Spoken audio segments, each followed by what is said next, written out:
Hello everybody, my name is Aceface. I'm going to be trying to acquire 100 million ISK as quick as possible as a brand new fresh alpha clone. How to become a hectomillionaire or centomillionaire. How to get that first 100 million ISK. I felt like when I got that first 100 million ISK, I felt like I had really achieved something great. And it took me a really long time when I achieved that many years ago. But now I feel like I've got a sort of a rough idea how you do that in a very efficient manner. And I've made many guides previously on how to, just get basically as a new player. And some various activities I recommend is exploration, doing T0 bit runs that can be also very easy to do as a new player, as product discovery, and many more.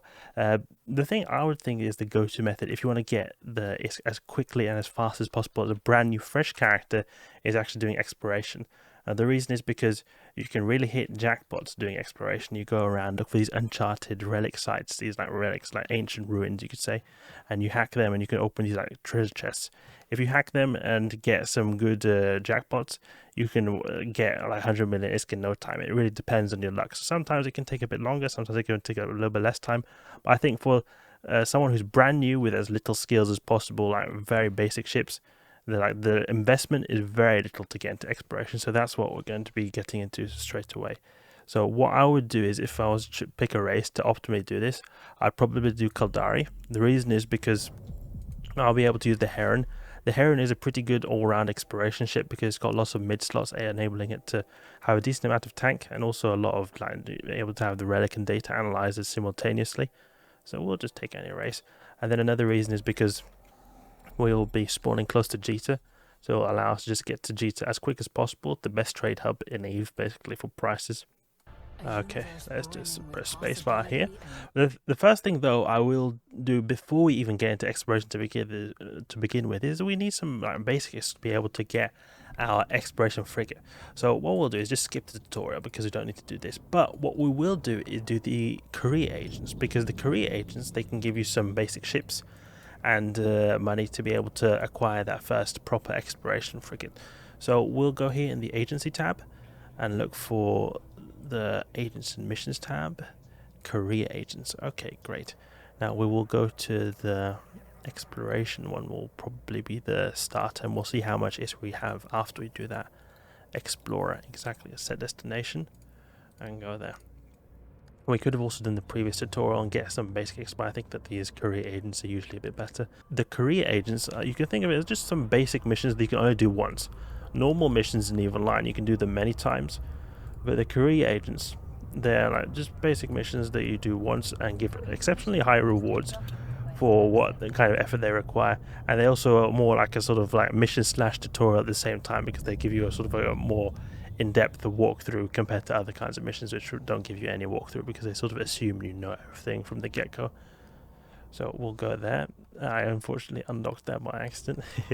Let's go through Kakakela. Now we can start comprising a fit. I've got on this character this 1 million skill point package, which will help us train our skills to be able to fly an exploration frigate as quick as possible very quickly. We can do that by, if you look in the description down below, you can click a link and you will be able to get this 1 million skill point package straight away. So we'll be using that here to be able to train the basic skills to be able to use our Heron exploration frigate. Making our way towards the career agents while I finalize this fit. Alright, so here's the fit. Now this fit can be improved upon depending on your skills, and it's not at all supposed to be a perfect fit. The point here is that the Heron is so easy to use that it really doesn't matter how you fit it, it's going to get the job done either way. The motivation here for using these inertial stabilizers is that we can improve our align time, and just generally speaking, when we're going around as an alpha clone, we're not going to be able to cloak up. It's important to be able to, when we're in dangerous regions of space, to be able to move quickly, warp quickly, so we can get out of places quickly if we notice that danger is up ahead. So that's why I'm using this to improve our align time. We've got data analyzer and relic analyzer to be able to hack both data and relic sites, giving some shield extended here just to get some decent amount of tank. I think we could perhaps even put a small shield extender tech 2, but we could leave it at this just so that we have the skill requirements as low as possible. Only thing we need to buy here is the light drone operation. You can see we start with 5,000 ISK. Can we buy this? No, it's still too expensive of a skill.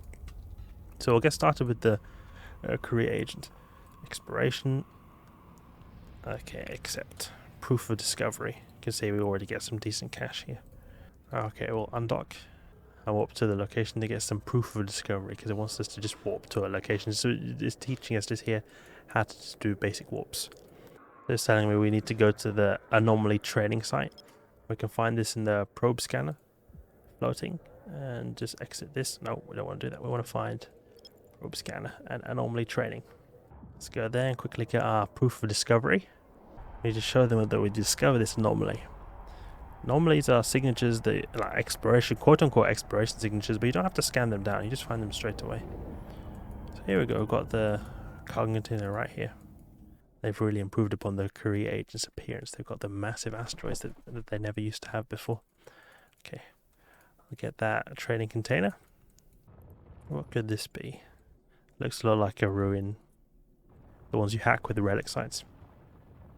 Let's open this up and dock back up. Our exploration ship uses 3.4 million. That should be pretty easy to get by the end of this, because we'll already get a heron. This heron is acquired from the last mission in this mission series, or one of the last ones, because you get a free exploration frigate from it. And then I think the main cost will be just the modules. The rigs also cost a decent amount. To complete the mission, request a new one. I'll get Bantam to explore in. And this can also be sold later if you want to be extra stingy to be able to get that heron as quick as possible. Okay, now I must undock. Bantam looks pretty cool. The face on the ship, or the cockpit of the ship, reminds me a bit of Batman, actually. Don't know if they call it Bantam for that reason. Initially, when I did the Korea Agents a really long time ago for the first time, and was familiarized with the Bantam, I thought that, oh, it was a pretty cool looking ship, but I can do more exploration in it. And then I tried scanning down some signatures, and eventually I couldn't scan them down because there's just the sensor strength was not enough. But I never really understood even what sensor strength was. Basically, certain ships have certain bonuses to sensor strength, so some have better than others. Bantam has none, doesn't have any boost to sensor strength. So if your sensor strength is not good enough, you won't be able to scan down a signature. And I was just trying and trying, it was never scanning it down. And the reason is because the Bantam isn't even an exploration frigate, it's actually just a logistics frigate made to like a healer. It just remote repairs people. But they're giving it here just as a sort of a precursor to the Heron later. I think you get some basic exploration supplies, yeah. Let's get that. We don't have an afterburner, unfortunately, we're going a bit slow. 400 meters a second though is decent, considering that the Corvette we were using before was only taking us to 500 meters a second with an afterburner. I think with an afterburner we go almost 1k a second. Okay, open this up, grab the exploration equipment. Okay, so they want to demonstrate what a data site looks like. It's giving us a look at what the appearance of these sites can be. And I'm guessing they're going to show relic sites next. This must be in war anomaly. No, this is a relic site actually, because we've got the ancient ruins over there. They are going to be our go-to method to get ISK later. You get so much from them, so much more than data sites, significantly more. It's not just always a little bit of RNG; it's significantly more than data sites. When I get data site, I'm like, okay, relic site. Oh, yeah, we have to get that. Vapor condensation rig. I've not seen this before. Very cool looking station. This must be new.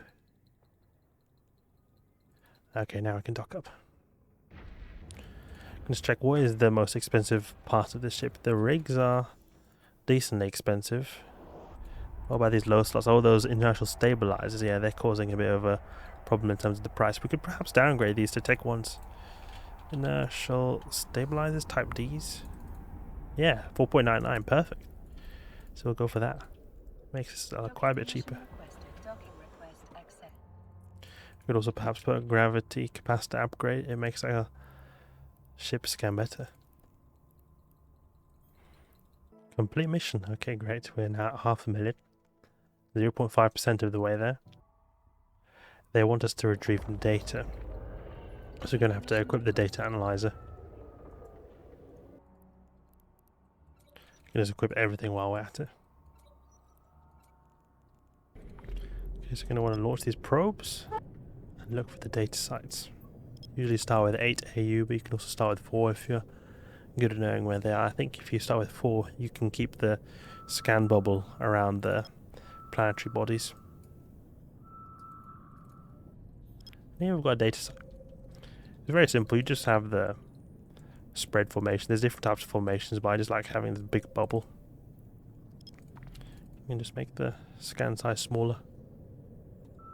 You already scanned down a relic site actually. Those very easy scans.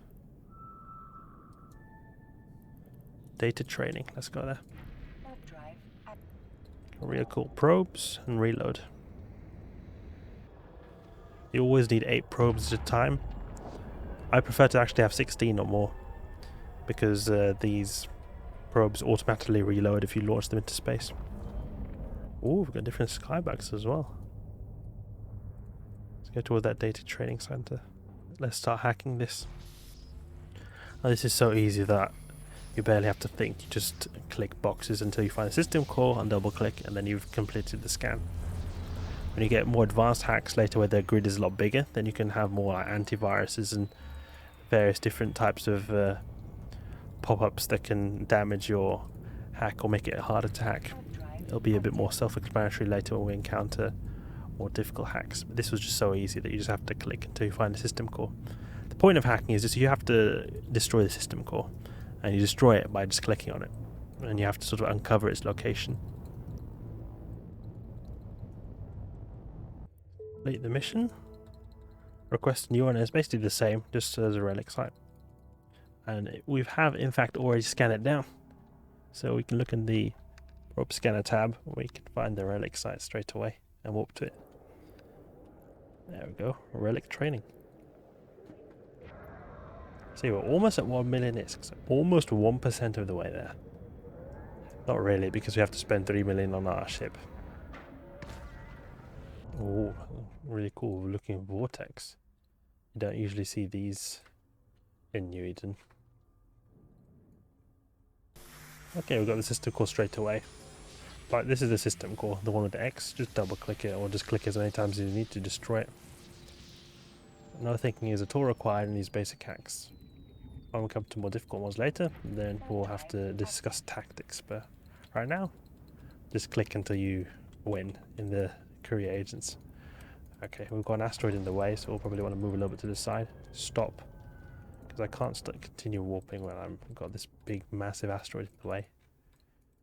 Go a little bit back so you can pull a bit of range.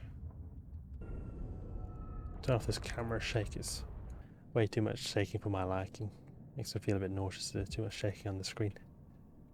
Docking request accepted. Complete mission. Now I have to do proof of discovery for gas. Okay. Gas passkey.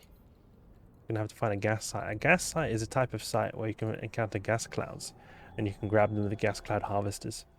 It's a type of mining that involves exploration as well, because you have to find them by exploring. They're worth quite a bit. Okay, gas training site already scanned down. Great. Great that we've all got everything already scanned down, ready for us. I think this passkey allows us to get there. We at least need that in our cargo hold. There's a reason they're giving it to us. Open up this. Training container. Proof of discovery, great. Scenery in these exploration missions is so cool. I think that all the career agents have been revamped since the time I did them, because they look so basic now. They look so cool with all these different sceneries and stations. They didn't used to have these. Complete mission. Okay, great. We've completed the career agents for the exploration side of EVE Online, and from doing that we get the exact ship we want for our future exploration ship that is hopefully going to get us towards 100 million ISK before we at least die. Sooner or later you die on EVE Online, and hopefully we will get 100 million ISK before we die. Okay, great. And we can always salvage some of the modules from this ship. core probe launcher, that is going to be used, but I don't think you can salvage or use these civilian relic analyzers because these are really bad. Better to use the Tech 1 variants, just Data Analyzer 1 and Relic Analyzer 1. These civilian ones, just civilian stuff in general, and Eve is really bad. Just never use it. There's no reason to use civilian over anything else. Let's equip the core probe launcher and put the core scanner probes in here. Okay, until next time. Next time we'll try to focus on equipping the ship, get it fully locked and loaded to be able to explore. We might have to do some more career agents, or we could perhaps also do some product discovery or some other kind of basic making activity to be able to have our ship fully functional, to be able to go out and explore for riches. That road to 100 million ISK. Hopefully it'll be a short journey. We'll see. We'll see. It depends if the relic sites aren't too scared of us. All right. So until next time, hope you guys enjoyed. Hope you learned something new. If you did, please leave a like and subscribe. I'll catch you guys later.